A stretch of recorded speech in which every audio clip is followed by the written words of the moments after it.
ভয়াবহ বন্যার কারণে সিলেটের অধিকাংশ এলাকা, ফেনীর পরশুরাম, ফুলগাজী ও ছাগলনাইয়া উপজেলার লাখ লাখ মানুষ বিপাক।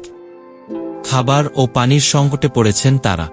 এসব এলাকার মানুষের সাহায্যার্থে অনেকে এগিয়ে আসছেন।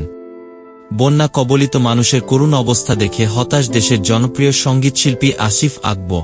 তিনি সবাইকে হাতে হাত রেখে বন্যা মোকাবিলার আহ্বান জানিয়েছেন। বুধবার এক ফেসবুক পোস্টে আসিফ আকবর লিখেছেন, বন্যা অ্যালার্ট, উজানের পানি স্বাগতম, পলি মাটি আমাদের, হাতে হাত রেখে ষড়যন্ত্রের বন্যা মোকাবেলা করব ইনশাআল্লাহ। আসিফের পোস্টের মন্তব্যে করে লিখেছেন মাহমুদ হাসান নামে এক অনুরাগী লিখেছেন, আল্লাহ তাআলা বন্যায় ক্ষতিগ্রস্ত মানুষকে হেফাজত করুক। আমাদের উচিত যেসব ভাইদের ঘর বাড়ি পানিতে তলিয়ে গেছে তাদের সাহায্য করা, তাদের খোঁজখবর নেওয়া ও খাবার দাবার পৌঁছে দেওয়া।